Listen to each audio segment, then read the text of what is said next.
yeah, I felt a bit, you know, those days where you just feel a bit like you're floating. You sort of feel like like you're a bit out of it.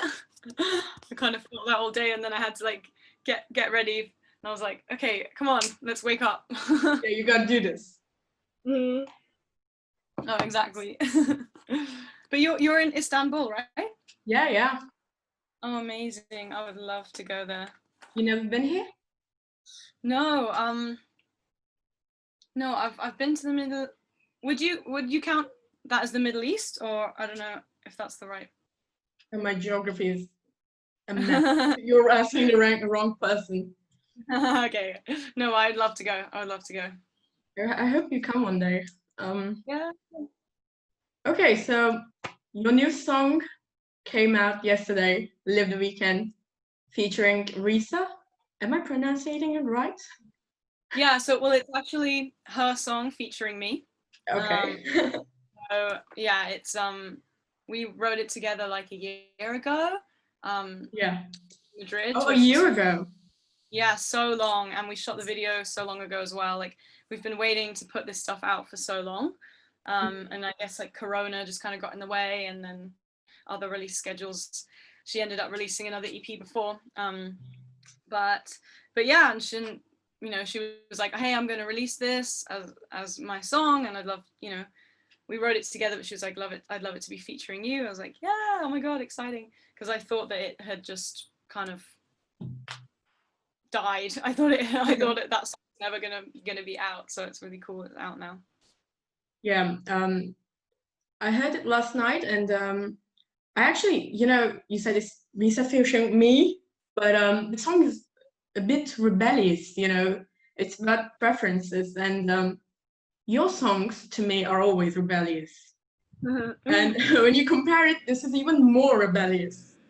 And you're a quite sensible and reactive person about LGBTQ and Black Lives Matter and all those kind of topics. And what would you like to say about the current agenda of the world? Yeah, I think that the amazing thing is that people are, well, at least myself and my circle of friends and people and my fans, you know, I think people are becoming a lot more open to learning and to improving their own behaviors as well. Definitely with the, I mean, I've always been a advocate, or, you know, very vocal about the LGBTQ community, but even this Pride, I had to realize, okay, well, have I been vocal enough about LGBTQ people of color? Have I been vocal enough about trans people? You know, and there's always ways in which you can improve and learn. And so I think, yeah, that's been a big thing. I hope that people in general are becoming more aware. It's always that feeling where you think the world is getting better, and then you realize it's just your bubble, and actually there are loads of terrible people out there.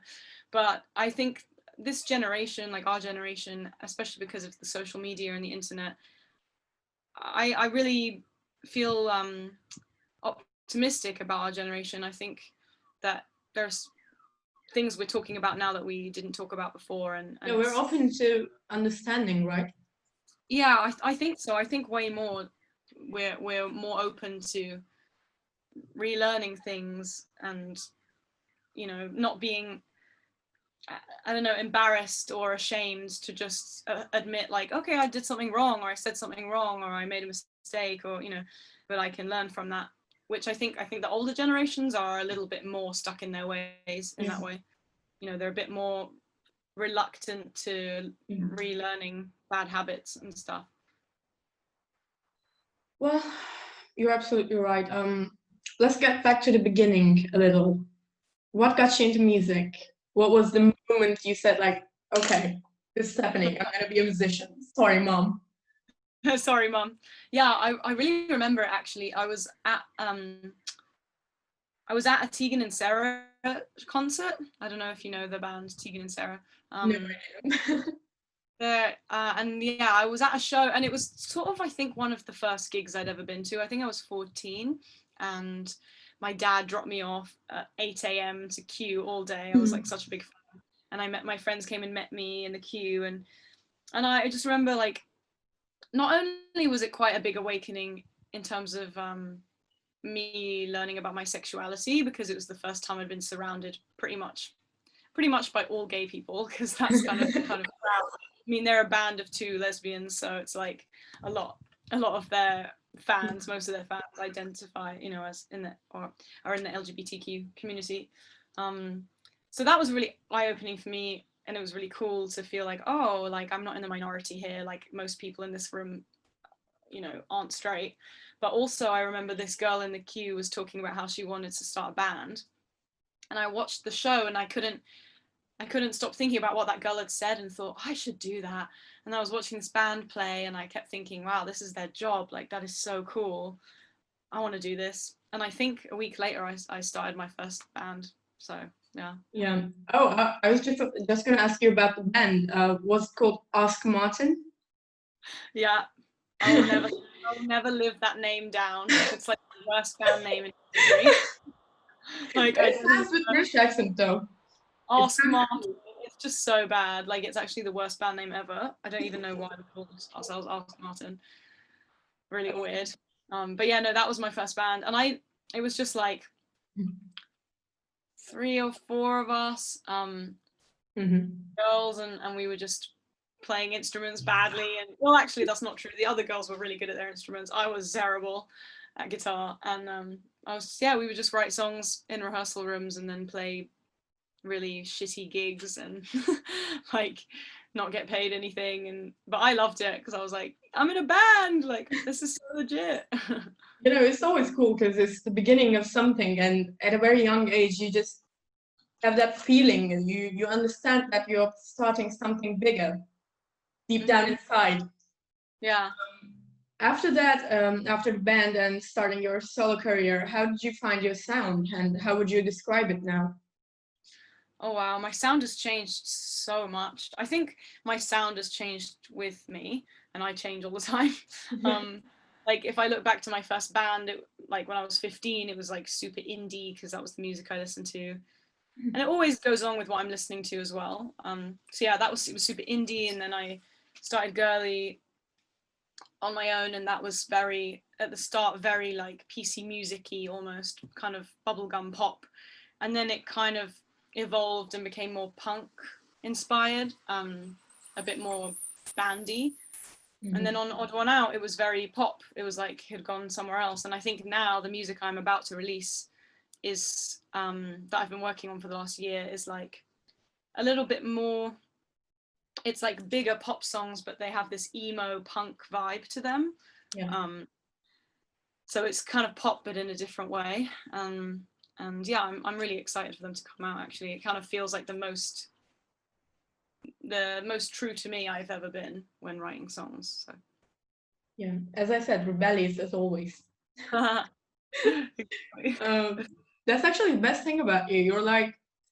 You're representing something, you know, you're not like other people, which is awesome. Like, who wants to be like other people?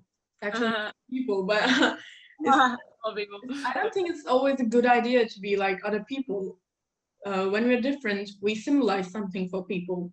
And you have pink hair, you're a part of a community, and your songs, they say something. And that's what makes your music symbolic to me. Oh, thank you. That's so sweet. Growing up in your younger days, who were your favorite musicians?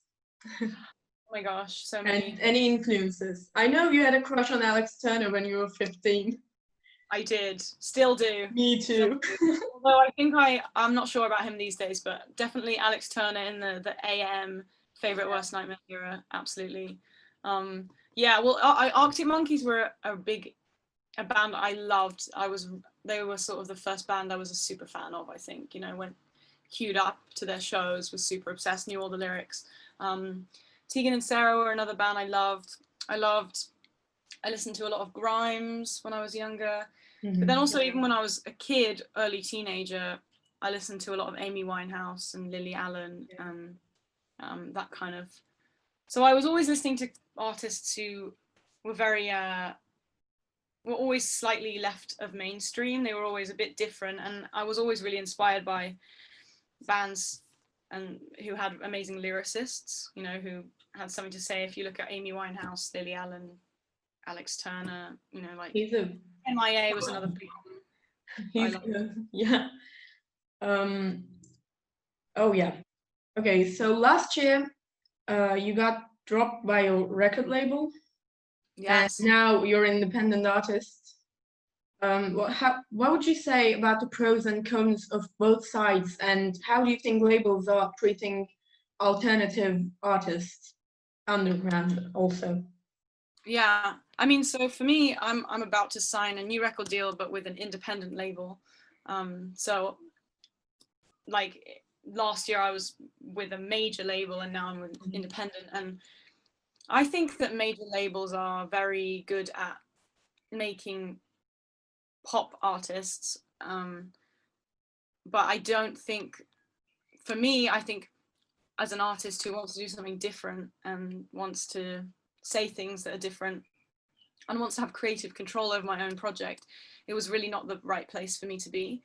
I also really resented the fact that most of the team, in fact all of the team pretty much, were older white men, whereas the label I'm about to sign to it's way more diverse. There's a lot of women working there, and it just, I don't know, I think that labels need to give artists more freedom. I think, like I said, major labels are good at doing what they do best, which is, you know, putting out big mainstream music. And I love mainstream pop music. I listen to it all the time. But I think for me, I struggled in that environment because I needed actually to just have a team who just let me do what I wanted. And because especially then I didn't really know who I was as an artist, whereas now I do a lot more, and I think I needed that time being independent and just on my own to figure that out. And Not That Girl, yeah. Oh yeah, I told you we were going to talk about that. Your song Not That Girl came out in 2017, and it got pretty famous afterwards on TikTok. Yeah. It be a hit among TikTok people. What happened? Yeah. This is such a wild story, because I actually was fighting for about 9 months to get Not That Girl actually recognized on TikTok, because my old label had taken all my songs off of TikTok, and then Not That Girl was uploaded by a user, and it wasn't called Not That Girl, and then it suddenly went really big, and Charli D'Amelio used it, and you know, so many people were using it, and I was fighting on my own. I didn't have a manager at that point either. I didn't have a manager, I didn't have a label, I didn't have anyone. It was just me fighting, contacting TikTok every week saying, please, can you help me get this registered, because this isn't fair on me as an artist. And I checked the other day, and actually that was the first time I'd seen it actually registered. Like, it took me so long, and I think it's ridiculous, because I think artists should be way more respected on big apps that use music. Yeah. It just kind of baffled me that it was that difficult for me to get my song registered. But it's amazing that people connected with it. It's really cool. I mean, I remember the first time I was scrolling through all the videos of people lip syncing along to it. I was like, that's my voice. And like, all these people are using it. And the thing I liked about it was the lyric that got it picked up was, you know, I'm really sorry, I'm not the girl that would give the world just to be your girl. And that ended up being used in loads of TikToks about feminism and female empowerment, and I loved that as well. That was really cool. So okay, so we said feminism. You're a feminist and you're an open pansexual? Yeah, correct. And in the world, in the society, there are always misunderstandings on topics like these, especially on feminism, actually. What would you like to say about that?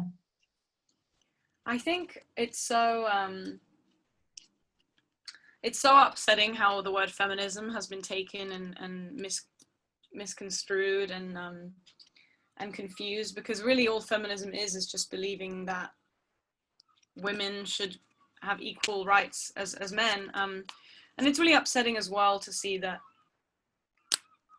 there are a lot of people who are feminists, but not feminist for all women, like TERFs who don't believe that trans women are involved in feminism, which of course they are, because trans women are women. And then people who are only have very white feminism, but don't always include women of color and, you know, non-white women in their feminism. So it's like, it's such a shame that it's become such a sort of, I don't know, scattered issue, because really it's simple. It just comes down to like respecting all women and their rights to be equal in all manner of the way. And I think now like feminism is, you know, entering a new kind of phase of modern feminism, where it's very much about women having choice of what to do with their bodies and in their lives. And you know, it's, I think it's, we're talking about things that we weren't talking about before.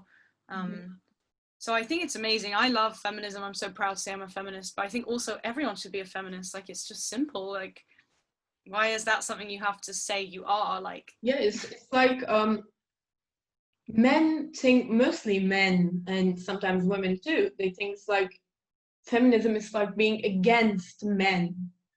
yeah, We hate men. Okay. yeah. No, a Like, man can be a feminist too. Yeah, no, One it's, point they just don't get. yeah, no. And last year, besides the label issues, was, you shared this actually. So you said that it was a pretty hard year, but it taught you a lot. And how would you describe your 2019? We already know 2020 is fucked up. So how was your 2019? My 2019 was a very, very difficult year for me. It was very, there was so much loss. I got dropped by my label. My partner left me. That was like my first love left me. I lost a lot of friends. It was really difficult, and I think I had a kind of mini breakdown, to be honest, because I sort of was stripped of everything that I thought made me me. And I thought, what am I without all these things? Like, but that was why it was so incredible and important, such an important year, even though I wouldn't repeat it if you paid me. If you paid me £1 million, I would never repeat 2019. But it really taught me a lot, because it made me just become a lot more introspective, and I had to rediscover my self-worth. And I wrote a lot of amazing music that I'm really excited to release. And, you know, it was some of the first songs I really felt like, wow, this is really me. I love this. So that means things are going well for you now. Yeah, I think I'm just a lot more content, a lot more happy as a person, and just excited to release music. Obviously, this year has been not the easiest for everyone. Yeah. It made me very grateful for a lot of things. So, yeah. How was your quarantine? It was actually quite good. You did lives and shows. You did everything to entertain your fans. Yeah, I stayed very busy doing live streams and shows and open mics. Yeah. I was very active, yeah, on social media in general, and just tried to stay busy, but also tried to kind of have time for myself. I'm a very kind of like obsessively busy, overproductive person, and so I don't ever give myself time to just chill and think. So I think quarantine allowed me to do that, which was good. Yeah, well, you know, you're not the first person who said that, actually. It's like everyone find themselves in legal, official time off from the life. Yeah. Which is like, yeah, many people started new things, but we also got lazy, I think a bit. Sometimes lazy is good, though. Yeah. how do you think everything going on in the world right now is going to affect the music industry, and how did it actually affect it in London? Because I know you girls did something called Save Our Venues with Cassiette and Yeah. what was her name? Oh There was, yeah, July. oh yeah, Yeah. I do. Yeah. Yeah. No, yeah, it's definitely affected the live music industry a lot. There are a lot of venues that have been open for years, amazing venues that have had to close down, which is really, really sad across the UK. So it's definitely been really difficult for bands who had to cancel tours. I had to cancel my Sofa tour. I had to cancel a tour I had with a band called Satine. I have this tour coming up in November that hopefully will be able to go ahead, I'm pretty sure, by that point, because things are already opening up, but you never know. But yeah, I think the music industry just had to adapt. You know, releasing music is more of an online digital thing these days anyway, but I think that, you know, doing shows online, doing festivals online was such a new thing, and it's really cool, and people adapted pretty quickly, so. Yeah, well, that's another part of our laziness. We just don't want to get dressed and do our makeup and go to the venue. And go out, yeah, you're like, oh, I can't be bothered. I can just watch it from home. Most, by the way, like until like a couple of weeks ago, I forgot how to do makeup. I literally forgot. And you're posting all your photos with trying new makeup, and I'm like, how do they do this? I don't know how to do it anymore. Yeah, no, I definitely, that's another thing. I think doing the shows, the live stream shows kind of gave me something to dress up for. Yeah. Because otherwise I just would have like literally stayed in my pajamas for 3 months. Oh, exactly. You were on tour last year, and this year's beginning, you had Sofa tour, as you said. What's the weirdest thing you lived with a fan? Or a weirdest thing they asked you? Also, can you start telling people what was Sofa tour about? Oh, yeah. Wait, so what's the weirdest thing a fan said to me? Yeah. I mean, a fan's got a tattoo of my face right here, Oh boy. which is pretty wild. I've actually got a photo of me with her and the tattoo of my face, which is like Inception. Taking a photo with myself, it's weird. So that's amazing. That's a lot of dedication. Yeah, I think the tattoo thing is usually the thing that most throws me. Oh, I also did get a fan gave me a pair of underwear with my face on it once. That was quite cool. But yeah, the Sofa tour I was so gutted that I had to cancel it. It was also the week of lockdown that it started. So if it had been a week earlier, I would have been able to do it, but it's such a shame. But hopefully, I mean, you know, whenever it's safe to do so, we'll do it again. But that was basically about going into fans' houses and playing in their living rooms. Yeah. And, you know, small packed, you know, rooms of fans, which is like, feels so weird to say now because like that's so far from being a thing you can do yet, but it was going to be, you know, these really sweaty packed shows, yeah, crammed into a room. So and it's just fun. Like I love connecting with fans in that way and having close kind of interaction. So yeah, that's actually you try to reply to comments and open up your DMs all the time. Like you're very interactive with your fans, and that's another reason they just love you even more. And how do you think your fans are taking your music? Do you think they get the message you give correct? I think that's the amazing thing about music is there's not one way to listen to a song.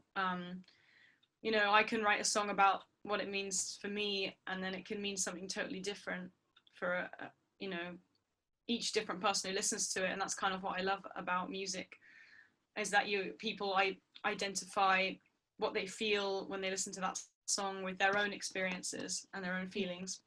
But yeah, I think fans definitely I think they connect with a lot of the songs where I talk about mental health. I think they connect, obviously I have a lot of LGBTQ fans, like that they connect with when I talk about, you know, being in love with a girl, or you know, being in non-heterosexual relationships. I'm really excited because I have a lot more music which kind of talks about that personal side a bit more and talks about my sexuality more, because at the moment I kind of only have a few, I reference it in a lot of songs, but I only have one song which clearly talks about it, which is a girl I met on the internet. Mm-hmm. But yeah, I think fans, people connect, you relate to something that you've been through, and I just like to be very honest in my songs and on social media, and I think that's what people connect to. Yeah. Do you feel any pressure because of that? Like during the creative process, like I can't just make a stupid pop song. I have to give a message, or my lyrics has to mean something, or I have to symbolize something. Do you get the pressure of that, or is it just the way it happens? I think it's just the way I write. I just want, when I'm writing lyrics or whatever, I always want to write about the things that happen to me and the things I experience. I mean, the next lot of songs that are coming, there's all kinds of things I talk about, you know, talking about heartbreak a lot, talking about friendships ending, talking about the label, you know, it's, you know, so I think fans will connect with the fact that I'm talking about my story because they kind of know about it a bit because of what I've posted and said on social media about what happened to me with the label and breakups and all that kind of thing. Yeah. Okay, so this is my favorite question. Most embarrassing stage or slash live moments you have? Most embarrassing? Yeah. Wait, at a show? A show, yeah. If it didn't happen at a show, maybe on Instagram also. Yeah, I my last London headline show, well, a proper big show in London, I crowd surfed and then I was getting off the stage and I was wearing a really short skirt and I just flashed my whole ass to everyone. I think I was wearing a thong as well. It was just like really full ass out. And it's the moment where everyone's filming because I'm crowd surfing, so like 1,000 people filmed my ass on their phone. Oh, being a musician and troubles. Yeah. You just gotta stand up and take it like a woman. Oh yeah, I was like, cool, whatever. Everyone's got an ass. They've seen it before. Last thing you do before going on stage? Oh, I'm really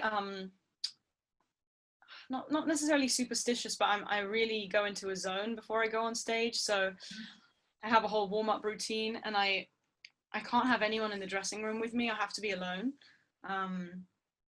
So I usually just do some like breathing and listen to some music or something, and then just go out there and yeah. One thing you always want in your rider? Oh my god, my rider. Like my rider is usually, because I'm like vegan vegetarian, so my rider is always like, it's just so much hummus. Like all the time. Bring me hummus. Yeah, it's like all the hummus and carrots is usually on it. But yeah, I don't know, like, yeah, hummus is the essential. I wasn't going to ask this, but my questions are over. We have a little bit more time till I send you off to Insta Live. So, want to say something about cold feet? Oh yeah. So that's funny. Like, I wrote this song for this DJ Roni Rex, because I'm a songwriter as well as doing my own artist project, and he sent me this beat and I was like, this is cool, and I wrote this song in like 20 minutes, and then he just messaged me months later and was like, I want to release this with you on it, and I was like, okay, fine. And then it happened like that. It was really easy. We've never met, me and him have never met in real life, so I think the first time we even actually spoke with our faces was on Instagram Live like 2 weeks ago. Oh yeah, I saw that. Been emailing, so yeah, it's funny how things happen. Yeah. It's actually one of the benefits of internet and technology nowadays. Like, yeah, you don't even have to see each other to make a song and release Yeah, it. I know, it's wild. It is amazing. Yeah, same with me and Rija for Live the Weekend. I mean, we wrote the song, obviously we wrote the song and filmed the video together, but that was ages ago, and we just planned the whole release through the internet. Like, yeah. It's so weird. Okay, so last question, or let's say last topic. Do you have, this is such a cliche, but I'm gonna ask it because I don't know your answer. What would you like to say to people who look up to you, who are younger than us, but you know, maybe want to be a musician, maybe are different, maybe can't just come up with their preferences to their families and stuff like that, you know? What would you like to say to people like that? Yeah, I would say find your people, find people who, whether it's in real life, in person, or on the internet, find like-minded people who are excited about what you're doing, make music, collaborate with people on the internet or in, you know, in your city or whatever, and just don't try to be like anyone else. Just do you, like whatever comes out of your mouth or whatever you play or make, just keep making it, and you know, don't be stressed about trying to fit into a box or a bubble with your music or with you as a person. You know, I think that we're embracing people who are different way more, especially in music now. And so embrace your weirdness, embrace your difference, and yeah, do you. Yeah, that's actually, I would say, a safe bubble of artists, because yeah, you know, like-minded, open-minded, doesn't judge. Yeah. Not just normal people. And if you feel safe, here's my message, if you feel safe with people like you, people like artists, just go for it. And there will always be people who put you to another side, who will be bad and mean, but you know, there's always people like you somewhere in the world. Yeah. And yeah. there will always be people out there who will love you. Yeah. Oh, that's so cute. So true. So true. So this was the end. Would you like to add anything? Thanks for having me. You thanks for having me. This is the first time I'm doing this, so thank you for accepting. Yeah, of course. Thank you. Great. And hopefully, when the world returns to slight normal, I'll come to Istanbul, play a show. Yeah, you can do a gig in my house. Yeah, sofa tour Istanbul. Yeah. Okay. Thanks for joining. Thank you. Live with DB. Oh yeah, thank you so much. And yeah, let me know like when this is coming out, and I'll post about it and stuff. Okay.